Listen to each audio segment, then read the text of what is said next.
Okay, first of all, listeners, I'm so excited today that we have Chia Mosley on the podcast. Yes, Yay! thank you so much for joining So Mind Boggling Journeys. I'm so excited to have you here. This is a little bit of a departure from what we usually do. Usually we talk to artists and different creatives about their journeys, and I actually stumbled upon you on Instagram. I know sometimes you mention TikTok, and I was like, oh, she's on TikTok too.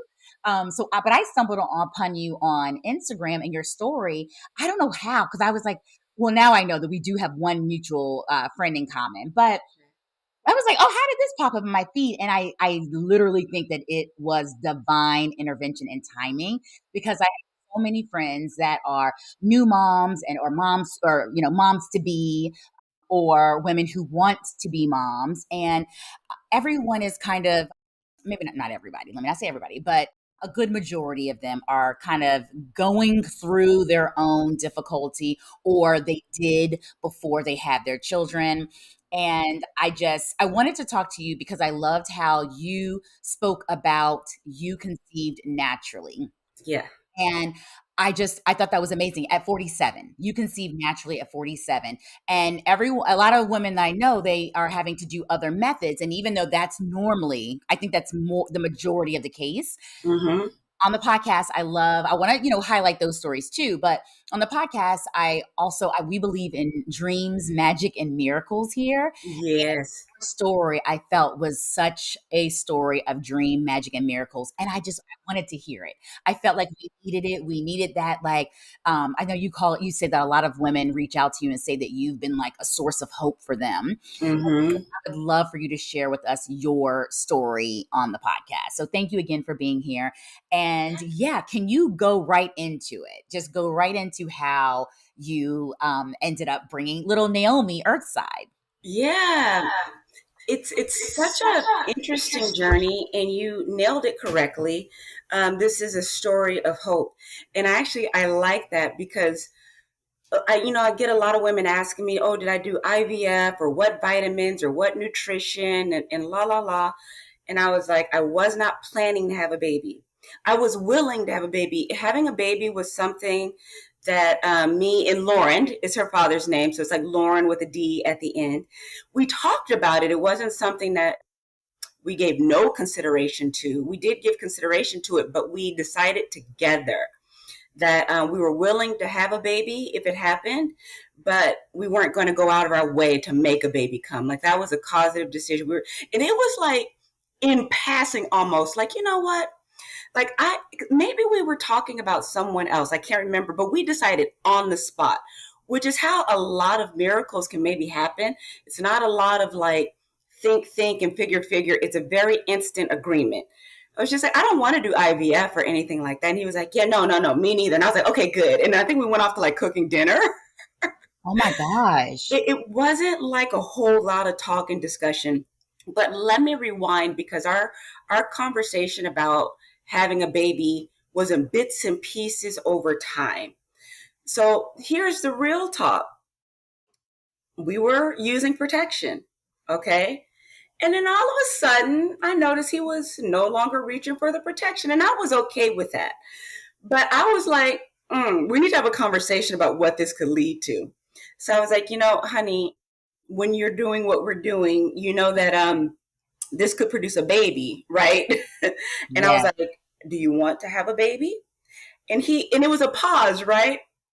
And then a little smirk came on his face like this.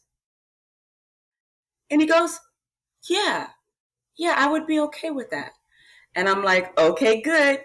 So that was like the very first, like subtle, there was no pressure, no like long drawn out conversations. And I think that that's the beauty between he and I. When we agree on something, it does not take a whole lot of in-depth, long conversation. It was very Bunch of back instant. and forth, not a bunch of back and forth. It was just like, because I thought about it. I was like, I would like to have his baby. Like I would be happy to have that happen. And he had a very instant result too, or instant reaction to it, right? So that was the first step or first agreement that, yeah, that would be good. Then fast forward in time, we did have that conversation about how we would be interested in having a baby. And we were interested in it the lazy way. It would just have to want to be a part of our family and show up. And I know you had a question about this. And there, to us, there's a spiritual aspect, right? Yes. Like, I think no matter if you're spiritual or if you're religious, you have a concept that there's your body, there's, and that then there's you, the spirit, and those are separate entities that work in concert with one another. And a baby is no different. Just because the baby can't talk yet or can't walk doesn't mean that there's no entity connected with it. So we decided there would have to be someone who wanted us, especially at our ages. Like, you know, we've given up our right to demand a baby. We felt now that we know that there are other women and men out there who are maybe in our age category and they are doing IVF. And that comment is not meant to sway what you are doing. This is our Yeah. attitude. So please throw all the disclaimers out there All because the disclaimers, because I also do understand it. It's like if you really want to have a family and this is such a worthwhile thing to have, if you want to put in the extra work to make that happen, I understand it. For us, we didn't want to put in the extra work to make it happen. We wanted it to come just on its own if it were to come. And if it wasn't going to come, we understood that as well. So that is that's my disclaimer, because I definitely understand why people work to have a family. It's worth it. Mhm. So the reason, so just to backtrack for the listeners. So one of the questions I asked Chia was, I can't remember who it was. Maybe it was our good sis Oprah, our good auntie Mm, Oprah, who hmm said that children choose their parents. mm, I feel like she introduced that idea many, many moons ago about children choose their parents. Like before they are born earthside, they decide who, they want to be born to. Because I remember I was like, did I ask for Lavinia? That's my mama. No, I love my mom. She's great. But so So so that's why I who was you, were, asking who too. you were when you chose your mama may not be who you evolve to later. Like, what exactly was I choosing this tube for? But no, I love my mom. She's great. Okay. Okay. So I was wondering if you felt the same way, if you felt that little Naomi chose you all. So that was what she was referring to about the spiritual component of it all. Yeah, thank you for clarifying that. And absolutely. Listen, so at the time when I conceived, I was 46 and Lauren, he was 44. He's a little bit younger than me. I'm a little cougarish. So for a baby to work with those age demographics, because it does take two, a lot of times there's a lot of focus on the woman's health, but the man has to be healthy too. Right. Right. So, but we're dealing with age, healthy or unhealthy. We're dealing with likelihoods of not being able to conceive. And so for her to make it go right and to come out like no issues, to come out with no issues, I say, that's her. That's her. And throughout my entire pregnancy, I always gave her credit because here I am. I conceived at 46 and then birthed at 47. And I didn't have any complications, like not one. I never had high blood pressure. Wow. I never had edema, swelling. I didn't struggle with gestational diabetes. I didn't need bed rest. I didn't. And when I say like no swelling, I mean like nothing Wait swole. a minute. You didn't have any swelling? None. I kept waiting for it to show up. It's like when I say I had nothing, I I thought that came with the factory settings. No? okay, like and then I only gained about a little over 20 pounds. And in fact, in my last OB visits, the OB was like, "Are you eating?" Like it was kind of like that cautious, like, "Is everything okay?" And I'm like, "Yes, I eat." But I was like, little Naomi took only the space she needed. Like in my imagination, for all the years that I thought about being pregnant, even in my 20s, I imagined that I would be kind of the lady that put on some weight. Like I was gonna be eating cookies and cakes. We didn't crave that. We craved lots of beef, lots of dairy. And that was her craving because my diet definitely changed and it went to what she wanted. So I was like, she's very sweet. She only took the space she needed. Like I was all belly and she only really demanded what she needed to build herself. So I didn't get fat. I didn't have health issues. It was really amazing. So I would always tell people like we're a team. And we are, it's you and the baby. We're a team. So anyway, I do think she chose us. And this was your first pregnancy. There weren't no miscarriages beforehand. No, no, no. It's not my first pregnancy. I got pregnant at 45 and I did miscarry at Oh, 6 weeks. at 6 weeks. Okay. Hmm. Okay. And so, yeah, and that really did when I got pregnant with Naomi, it was really like with a kind of, I don't want to say side eye, but that's for lack of a better word. Like, okay, well, hesitancy is the word, not side eye, but I was going to ask, fear was the word, but hesitancy is what you would say. hesitancy, apprehension. Like I won't put it all the way at fear, but it was a cousin to fear, Hmm. like, okay, we'll see. And it was funny because I was watching those milestones. Like I had an app where, week after week, it kind of tells you like milestones for your baby. So we hit 13 weeks and it was like risk of miscarriage decreases. I was like, okay, we made it. And Yeah. then, oh, I had her 12-week ultrasound and I could see her little, like her whole body, like it shaped up. And I was like, oh, and there's a heartbeat and there's a this. Okay.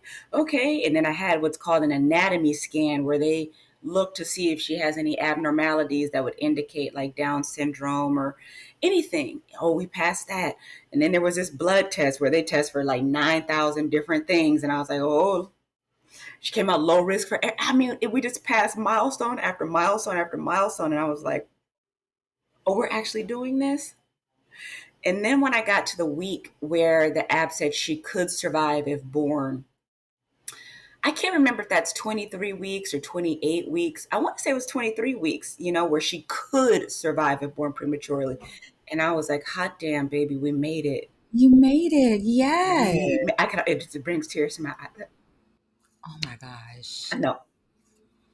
Oh my gosh. And here she is today and she's thriving.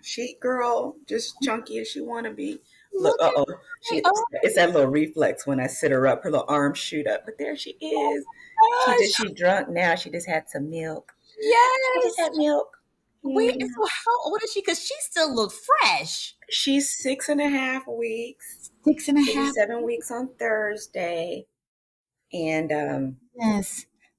yeah, here, let me see if I can tell me if this is okay, because she can be part of Yes. the interview now that she ate and Yes. she good. Yes, this is perfect. Okay, Wait, wait. so how is it now that she's here and with like the feedings and the late nights and the early mornings and all the energy and the stamina that you actually have to have even right now? How Hmm. is that going for you? The postpartum part of it. The postpartum part of it is, I almost feel unfair, when I communicate some of the things that I communicate, because so many things are going right. But I am not nearly as tired as I thought that I was going to be. Okay, Chia. And now you're just showing off, Chia. Right. That's what I'm like. I have not hit exhaustion with her. Now, I'm not going to say that I don't get tired. Like, for sure, there's tired. For sure, there's days where I'm like handing her off to her dad, like, Mama got to go lay down. Like, I can't do this anymore. Those Yeah. are those moments. But it's not nearly as bad as I thought that it was going to be. Now, I have the luxury that I get to stay at home with her. I don't have to get up and go to work. That's a luxury. I don't have other children. That's a luxury. Are you working remotely or are you able to just focus on Naomi? I just get to focus on Naomi. My story of this whole evolution of how I wasn't even working when I conceived is very interesting. Now I have to drink water while Yes. doing this because breastfeeding is draining and I'm very thirsty. Yes, we believe in hydrating here on Soul Mind Boggling Journeys. I'm going to hydrate as well. Okay, good. And but drooling is part of hydrating. Okay. All of it. So let me rewind this story a little bit here. So Lauren and I had plans of having our own insurance agency. I had quit my job, studied to get my license, which I did achieve. Shortly after that, I got a call from my cousin in California that my dad had been involved in a really bad car accident, and I had to fly home right away. So my dad was in an accident that left him paralyzed from the neck down. Now, my dad is somebody who many of you know. How old are you, Bettina? What's your Let age? me tell you something. Oh, you're an actress. We don't talk age. I'm just going to tell you who my dad is, and if you don't know who he is, you can Google him. Okay. Okay, go ahead. And then I'm going to say something after this. You're timeless. Okay. My dad is Roger E. Mosley, and he was famous for being TC, the helicopter pilot of Magnum PI. He was Goldie's brother in the Mac, just thin line between love and hate. Smith, like, he's got whatever. My dad is a OG Hollywood legend for Black actors and actresses. Okay. And so you're nodding your head. You know who he is. Do you know that I just learned this last night? In doing research for our recording today, Yeah. okay, I was like, oh, let me see what else do I know about her outside of the baby, right? And Yeah. that journey. And I was flabbergasted. Because typically talk to like artists in the business. And I was like, oh, wait, so there's even an artist connection here. It's And not so wrong. I have other questions now based on that. But I was going into this. I love that you segued right on into it, Chia. So Yeah. so continue, please, with that, with your story about that. Because it's an integral part of the journey in the magic. Okay. So my dad, he was 83 years old when he passed away. But when I say my dad was healthy as an ox, like he drove his big ass Lincoln Navigator, like, he would he was just wild. Like he still worked out at the gym. He still lifted weights. Oh, oh My my dad has always been very involved in children's sports. Like he even coached me running track all through high school. Even when he was filming Magnum in Hawaii, he picked up a football team and was coaching a football team while doing Magnum. He always was working with children in athletics. So he was healthy. So he was coaching track. So that means and coaching hurdles. So he would be out there at track meets all weekend long, all week. Like my dad was hardy. So even though You have good genes. I have very, You have very very, good genes. yeah, I got a good gene pool and a good example of how to treat your body as well. So anyway, for my dad to get into this car accident, which left him paralyzed from the neck down, was devastating. Like my dad was for real the patriarch, the strong man, the still, I got one good hip left. I'll leave my last good ass kicking for my good, like he was still a force to be reckoned with. And so to see him laid out, not being able to move anything but like kind of his head side to side was devastating. And so I went to LA to be by his side. Now, granted, he could still talk, like his faculties and his mind was there, it's just his body, his spinal cord was compressed, so he couldn't move. Long story short, we did not expect him to pass away. All of our conversation was about him healing, right? And just what would it take? What could we expect for him as far as recovery? He went in for spinal decompression surgery, had a blood clot, cardiac arrested on the table, survived that even. But from that point forward, within the days after that event, his body just shut down.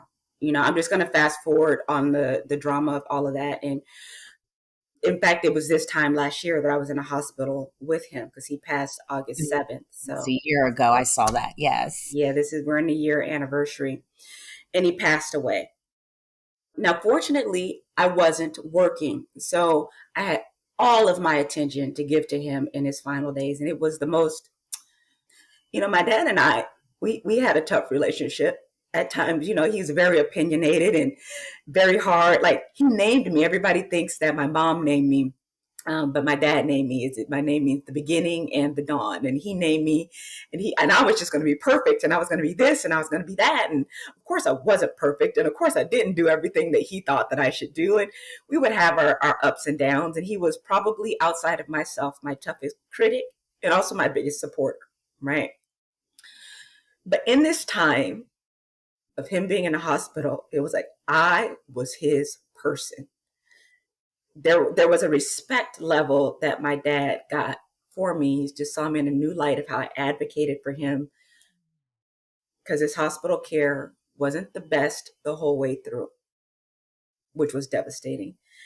And it was me who really pushed and pushed and pushed to make sure he got the care that he deserved, and he saw that. And our peace that we had when he passed away was beautiful.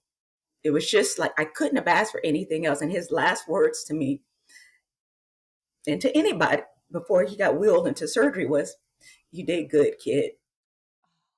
Like he really appreciated all my care.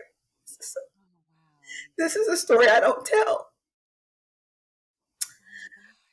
Um, anyway, my mom and I had to basically take him off all the supports that he was on because he was not going to recover, and the hospital called us to let us know. I mean, we were prepared for that. But when we left the hospital, she and I kind of hang dog and sad and heavy. There was a couple pulling into the hospital. Let me pull myself together. No, you're fine. Okay. There was a couple pulling into the hospital, and the lady was pregnant. She's in a wheelchair, and you clearly see like she's in labor. And the husband is like frantic, like where does he park the car? And he's all like got the "my baby's coming" thing, right? So I'm watching this as my mom and I are walking out the hospital, and I believe this is the beginning of pulling her in, because I just looked at it and it was everything that I needed to see, because I said, wow, and this is the cycle of life. I was like, we are walking out one less, and they are going to leave with one more. And I smiled and I was like, it is just the cycle, Chia. So from that day, I set into planning his memorial, which was fabulous. We had such a good time. It was everything he wanted. My biggest pride is that it was so good. My dad was so loved. Even Beyonce's mama showed Tina came with her husband, and they danced and partied with us because we did it at his favorite joint, you know, in South Central LA. Just total party, like just total DJ, drinks, turn up. We celebrated. We had such a good time. And I did that, and then I, made arrangements to close out the house and, bring my mom back here to Florida with me. She decided she wanted to be with me. I said, okay, good. And just happy to be home after all that drama, because I was gone. It took me a while, memorial hospital, memorial house, mama, medical, like it was a lot. So by the time I came home, I was just so relieved to be back home and so happy that I got the support that I got from Lauren while I was gone. And we conceived maybe the day I came back or the day after. Wait, oh my gosh. It was just like, happy to, hey, honey, I'm home. Yay. And weeks later, I'm like, where's my period? Well, talk about the cycle of life just within your family. Right. That's a story that on social media, it's very hard for me to kind of share and get it out right. I've also very much lived in my dad's shadow in some sort of a way, like, oh, this is Chia. You know who her daddy is? This is Chia. You know who her daddy is? So on social media, I don't talk about, like, if you look for it, if you scroll through my pages, you'll see, because before there was her, I was sharing what was happening with him on social media, largely because when he was in the hospital, I wasn't vocal about what was happening. So his friends were starting to put on social media, oh, Raj, this is happening. This was happening with Raj. And then one friend put what hospital he was at. I was like, oh, no, like, okay. But this is only happening because the family isn't communicating. So let me reel this back so his friends don't start in good faith, right? Like they're kind of trying to share what's happening, but putting too much information out there. So I was like, I have to reel this line back and be the spokesperson for the family so people know what's happening with him while he was in the hospital. So you'll see on social media where I'm talking about he's in the hospital, please pray, we lost him, blah, blah, blah. And I just did that because I realized that somebody needed to. He doesn't, his career wasn't such that he had a PR person anymore or anything. So I was like, I guess I'm it. Oh my God. That must be so deep in the crates. Because when I found you, I literally only saw the post about, your conception and leading up to your pregnancy and leading up to the birth. Yeah, if And you I go, felt like I had gone down deep because, but clearly not deep enough because I love how that information came to me. So it's interesting hearing you say how you grew up in the shadow. I love that that was not my introduction to you, even though mhm. I'm in that world. Like, what are the odds of that? Yeah, I mean, there's a whole nother podcast we could do of just simply growing up Black Hollywood and what that looked like. Because my life growing up definitely, especially for the era in which I came up, Daddy had a Rolls Royce. Like we was like black folks were rolling around in Rolls Royce. I mean, they are now, but like I had quite a life coming up. It was a lot of fun. Yeah. I'm nuanced. You're nuanced. Well, one thing I did want to ask you is with the writer's strike that's happening now, or sorry, the writers and the actors strike, right? Mm-hmm. What I wanted to ask you was, because your dad was a part of Magnum PI, I wanted to ask you what those years were like post Magnum PI in terms of like, did you feel like your family had, the livelihood and the residuals coming in to take care of you? I wanted to know if you had any kind of, insight or any type of personal story to share about that in Mm-hmm. light of where we are today with Sure. actors and writers fighting for residuals and their likeness and such. And especially now that there's like a reboot, there's a Magnum PI reboot. So how that, how you all felt about that and such. Yeah. So growing up, there was definitely a certain lifestyle, but I want to say Magnum went off air. I think like 588, it was 588. I was like 9, 10 years old, first of all. Right. So that I was very, very young. Like I remember being just about a baby when I first saw my dad on the TV and being very confused about why his face was on the TV and being telling my mother, Dad, Daddy's in the TV. Daddy's in the TV. Like it was very, I was like, like, how did he get in there? So I was young when Magnum wrapped up. So there was no immediate change to my lifestyle at that point. Right. Mm-hmm. Money's still good. He's still doing movies and other things. Like he kept working for a very long time. Probably wasn't until I went to college that you start to see like a real lull in his career. But at that point, now I'm at Georgia Tech. I'm in Atlanta. I'm living my best life. Like life at home becomes a distant thing. And in fact, after college, I don't return back to LA to live with my mom and dad. I stay in Atlanta. I get my own life going. Then I move after Atlanta to Las Vegas to get my master's degree. And I'm out there. Like once I left home at 17, I pretty much stayed away from home. And then my dad was able to live off residuals. He Okay. was able to live off residuals. And until this day, like there's still residuals. Like my mom is the beneficiary of that. And I haven't seen like an issue with that. Obviously, as the years go on, Magnum isn't probably running as hot and heavy as it was in the 90s or whatever, but it's still running. And it's cute to see the residuals come in because it's like, oh, there was this episode of Starsky and Hutch. Oh, there's a thin line between love and hate. And, I get to really get an idea of my dad's career by seeing all the episodes that are listed on the residuals. So it's an insight into him and his career. And I respect that he worked so hard that in his passing, there's still income. Like I don't know. I just think it's cool, It's Yes. it's really cool. And And so providing for you all and and taking care of you all from the afterlife. from the afterlife, yeah, And we have to give a shout out to Stephen Hill, who now plays the character that your dad played. So that's great. We have to give him a shout out. we do have to give him a shout out, and we are in contact. And he was one of the ones who showed up for my dad's memorial. Like he really loved my dad and respected my dad and the time he got to spend with him. And he is a sweet, sweet soul. In fact, the day that I went into labor, I was in contact with Stephen Hill. If you look back in my feed, you'll see where I'm debating giving Stephen a beanie that my dad had.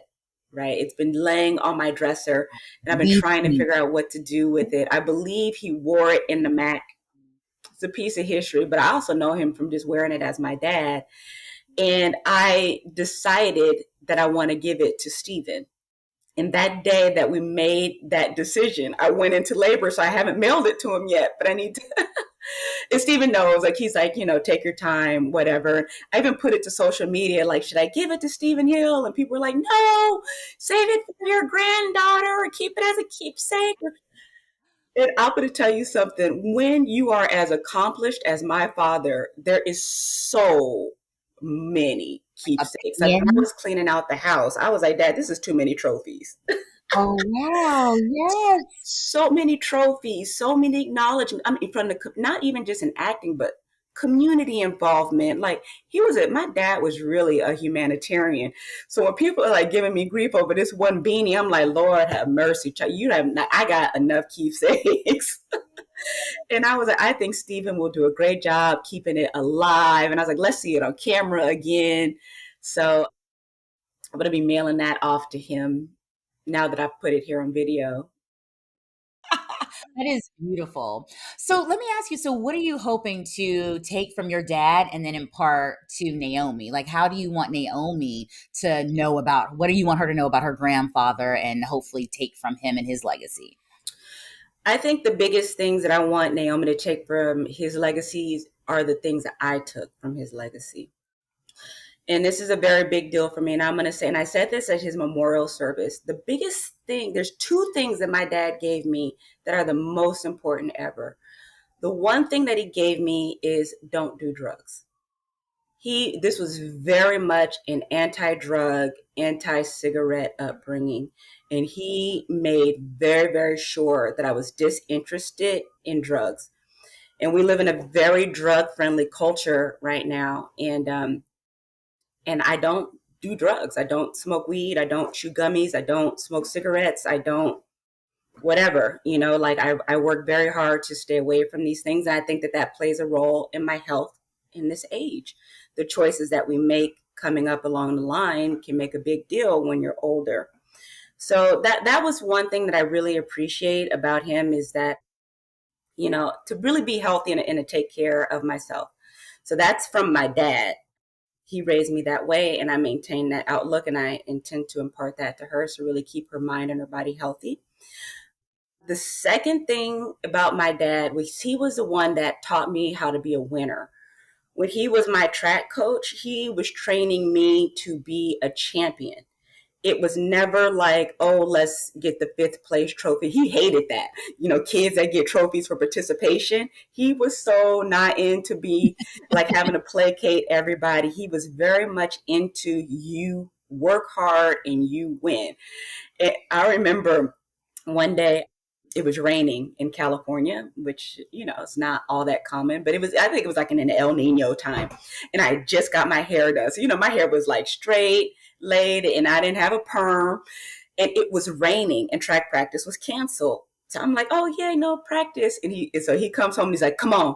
And I'm like, where are we going? And he's like, practice. And I'm like, but it's raining. And he's like, so while everybody else is at home, this is where you win. These are the days where you win. And he had me out in the rain, girl, just. Yes. Oh my gosh. So let me ask you now, did you appreciate it then the way that you do now? Okay, yeah. Okay, yeah. 'Cause I was going to say, because, I have friends that, have very successful and very, hard driving fathers, and maybe at the time they didn't see that as like, oh, he was teaching me how to be a winner. They took it as like, oh my gosh, like I'm like, trying to like keep up, and I'm trying to Him. show my, my worth and show, there's that piece of it. But it seems like, did you feel the same way then, and now that you're older, you see the benefit of it? This is an appreciation now that I'm older. Okay. Okay, yeah. Not to say that there weren't things that I did pick up from him at the time, like because he did make me a champion. Like I'll give you an example. So my name is spelled CH-A. So my name gets butchered. Cha Che Cha, like people can't get it right. And so when I first started out running, my name would get mispronounced all the time. And here's Chia Mosley from blah high school in lane 7. And so I would complain to my dad, they always say my name wrong. They always say it wrong. And he was like, don't worry. He says, when you start winning, they'll say it right. And sure enough, when I started to become a first place contender, like he really trained me up nice. Here we have Chia Mosley, lane 5. Here's Chia Mosley, lane 4. The one to watch, the one to watch in this heat, Chia Mosley. And he was right. And so that was something I was like, wow, Daddy, you were right. Like, so it is something like an acknowledgement you get for your hard work. You get acknowledged for who you are, and people respect you to the point of even being willing to learn how to pronounce your name correctly. It's the little details. And that was one that I did appreciate that at that time, I thought that was really cool that by winning, I was granted the respect of a correctly pronounced name, Yeah. So anyway, there were definitely wins along the way, and it was surely fun to get trophies and to win. And out of everybody in my entire life till this day, he was been the main one to push being a winner. He was like, whatever you do, do the best at it that you can do. He's like, whether it's brushing your teeth, running track, whatever it is, do your best. And he's been the only person in my entire life to insist upon that. He was never one for pushing mediocrity. And that's a legacy that I keep with me. I feel bad when I'm being mediocre at something. Even coming on with you today, I was like, well, I could pull I'm a new mom, but I'm like, well, let me put a little lipstick on my face. Well, you know what? You put the frizz down. Put the frizz down. And so as I talk to you, maybe that is also the success of my motherhood. It's an attitude that I have, and that is instilled in me with my dad to whatever you do, do it well. And, you don't have to be suffering or dramatic with it. Like, do your best to make it go right. And it's just an attitude, that he left me with. And I get it sometimes, like when I post, like, yeah, I recovered or my scar is healing. And, I get the comments, take your time, make sure you rest, give yourself grace. And all those things are true. But there's this Roger E. Mosley inside of me that says, get right, and get right quick. Because I'll tell you, my dad, he had a back injury many, many years ago. He slipped his disc. And he was back on the ski slopes in 3 months because that's just his attitude. It's not like you push yourself. It's not like you hurt yourself. It's not like you become unreasonable with yourself, but you have an attitude about yourself that, yeah, I'm going to get back up and at him quick. Right. So that's Wow. Okay, so with that, so mm-hmm. what is your like postpartum plan in terms of like, like are you walking and like what are you thinking? How are you looking at your postpartum recovery? And then also the fact that Naomi's gonna be a little toddler soon and you're gonna need to be running after her. Like, so how are you planning and preparing for that? Fair enough. So the first thing for me was to recover from the C-section. That was the first step. That is the most important. Yeah, that because I've never had any surgery in my entire life. So of course the first one I have is having all my gut ripped through. I'm like, okay, well, I'm gonna do it. I'm gonna do it big, right? So that's been the first step. And I feel like I'm about 90, I would say like 92% recovered from the C-section. Like there's little hints of like, But so that was the first step. So I've accomplished that, was to get well. Now the second step is to lose weight, which has largely happened with breastfeeding. So I've started walking with her, like baby walking with her as she gets heavier and heavier each week. Like she's literally like a little bowling ball. So carrying her, like I feel it in my legs, and it's a good workout. She gets her vitamin D, and Mama gets some steps in. So I walk about a quarter of a mile with her. So there's that, like just taking it easy. Like I'm not trying to strain myself, but I'm looking at my stomach and it feels like jello. And my legacy for my entire life has been Chia has a tiny waist. I have always been this small waist girl. So I don't have the small waist anymore. Like I look great for just having had a baby, and I acknowledge that. You for self acknowledgement and self appreciation. Yeah, I definitely appreciate that. Like I feel like I'm proud, like wow, like that you're doing good, right? Like I definitely acknowledge my wins along the way. So the next step will be, tightening up, right? Just getting the body right. And if I do that, that'll make me more fit for her. I don't know how to prepare myself for when she's on wheels. Just And get ready. That's going to be like that. it's gonna be Okay. like that. And she is strong. Like she's got muscles. It's insane. insane. I was like, is she Roger to come back? Like, literally, I would watch her in the womb, like in the last weeks in the womb, like she's big and it's tight. And I could see her shuffling, like I could see her little body muscling from one side of the womb to the other. I said, she's going to be strong. And sure enough, like she literally has guns. So I don't know. Like, I don't know if there's any preparation for it. And that's probably another part of my spirit is I don't worry myself about what's to come in the future. I just go in with the confidence that it's going to be all right and I'll figure it out. Yes, and that you'll have everything that you need. Yeah. The biggest thing I would say, I will say this, that we live in a 3-story townhome, which was great when it was just he and I. This was like the biggest, like, this is great. Like, we got this townhome. It's just the two of us. And like that, mom came and then we have a baby and we're like, we got to move. And I was like, and we need a 1-story because when she's running, I'm not trying to be chasing her up and down stairs or worried about her falling downstairs or picking her up, like stairs. So one thing in preparation is moving. Is moving. Yeah, Okay. I think we're gonna have to confront that because 3-story townhouse with a toddler sounds horrible, if you ask me. And probably every other mother who's seeing this is like, girl, you need to move. Well, okay, so another thing I want to ask you, what would you impart upon moms to be, women who want to be mothers, and current mothers? Like, what would you impart upon them? I would say treat your journey like you would anything else.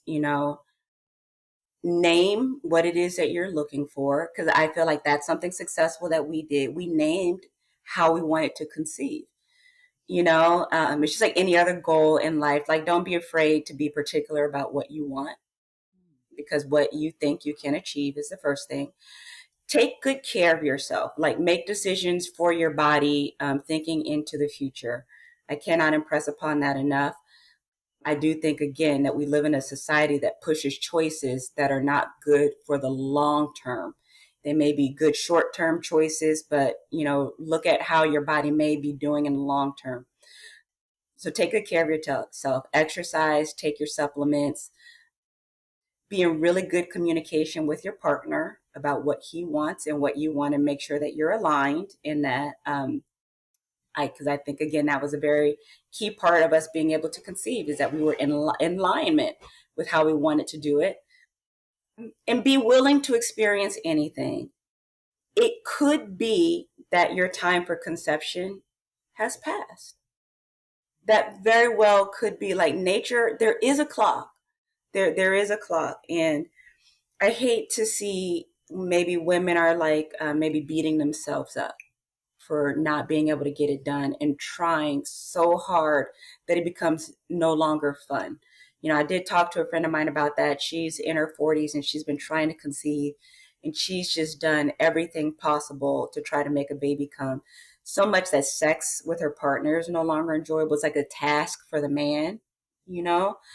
And I say be wary of doing that to your conception journey because, again, in my belief, there is a being coming into your family, and it's like take a step back and look at what you're bringing a baby into, and is it a scene that a baby would want to come into? Mommy and daddy are stressed out over you arriving or not arriving, and it's got to come, and is that something that a person would want to come into? Because your baby is a person. It's a small person, but it's a person. So take a step back and look at your dynamic, your sexual dynamic with your partner and your baby conception dynamic. And has it gotten so stressful that it could be unappealing to come into? You know, those are, I Um, think, those are my words. And again, my whole journey has just been, I think, a series of things done right. Good health, good fitness, making sure that I'm happy, talking out any emotional baggage that I may have accumulated in life and not bringing that forward with me. That's another thing. I don't carry baggage. wow, that's a big one. To get yourself right before bringing a child into your energy and your space, right? That's right. Or even a man. Clean up the baggage from the last man before you go looking for the new one. Clean up your baggage about your daddy or your brother or your male cousin, anything that may be kind of hanging around you mentally like a little noose, constricting your freedom, you know. Take it, talk it out. Seek church counsel, talk to your friends, just talk it out wherever is the safest place to do so, and make sure that you're mentally prepared for the next step in your life so that you can have all that you can have. So I don't know. I feel like these are all the things that I was never trying to conceive, but when I look back at all the steps that I took, I was set up for conception at a miraculous time in life. Wow. Oh my gosh. And okay, and so we're going to end on this note. I saw that little baby Naomi has actually given you baby fever for another baby. That was, see, everybody's missed the subheader to that. Subheader was, I missed it. What did it say? I were younger. Oh, girl, that must have been in the ten font because I was like, oh my gosh, does she want to have another baby? Is she going to give it another go? Literally, Like, is it a quasi announcement? Like, wait, I know it's too soon. no. You know what? I think that this was divine. Just the whole cycle with my dad, his passing, watching the cycle of life in the hospital and everything. Like, I think it all ties into how well this has gone. Do I think that I should keep trying to have babies after the age of 47? Not really. It's, everything went so right that it was divine. It was absolutely divine.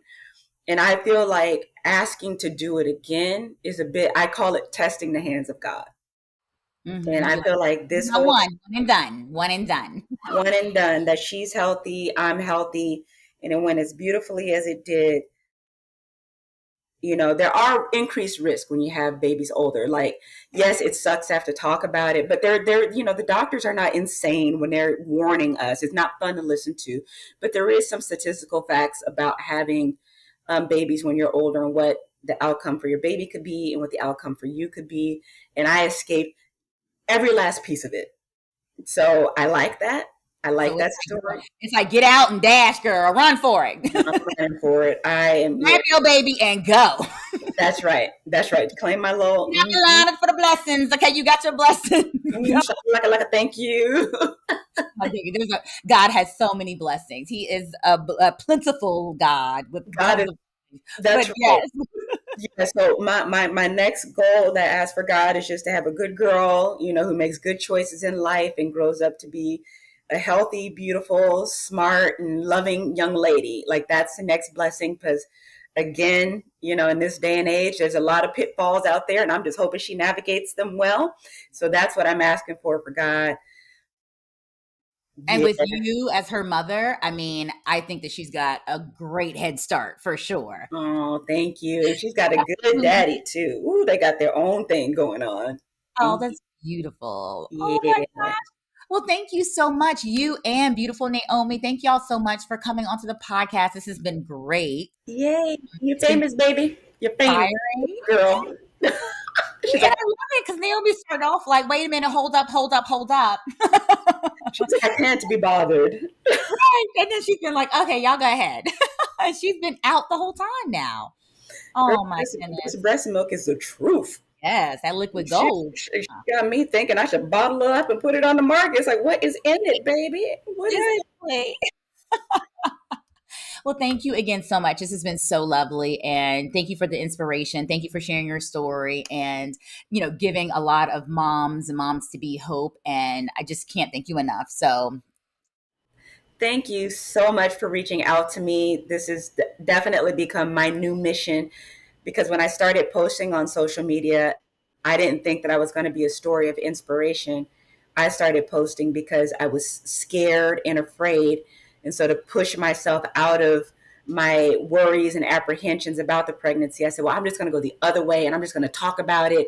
And if something goes wrong and I don't go to full term, well, I'm sure I'll get support from the community. They'll understand. And that it's turned into inspiration and hope for so many women.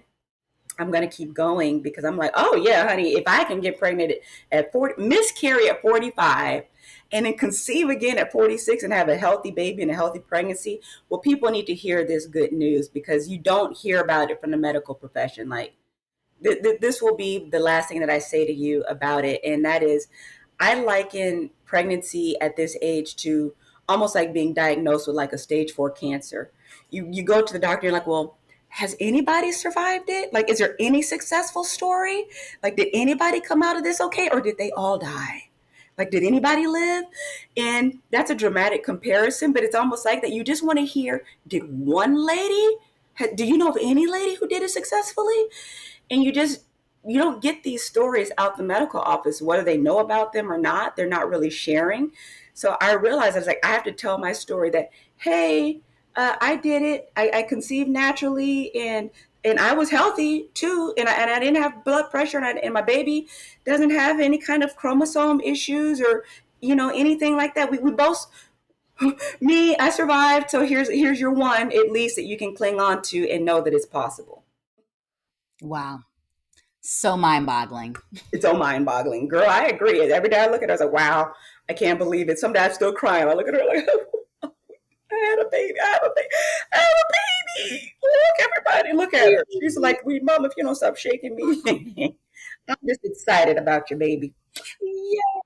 Oh my gosh. And how beautiful this. It looks like she's about to wake up. How perfect. Yeah, she's up. Okay, show everybody She's your face, girl. she's awake. I know my aunt was like, she's always sleeping. And I'm like, no, no, she wakes up.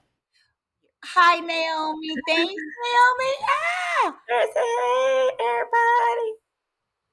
Hi, Naomi. We had a good old chat about you, girl. We sure did. Thank you, baby, for cooperating. I appreciate that. You see what her onesie says? Hold on, can you see it? Does it say Mommy Minnie? Mommy's mini. Mommy's Minnie. Oh. She looked just That is like a daddy. too adorable. Too Okay. adorable. Well, thank you so much. And thank you, honey, for being a Thank, good girl. thank you both. Yes, very nice to meet you. Let's keep in touch, huh? Yes, absolutely.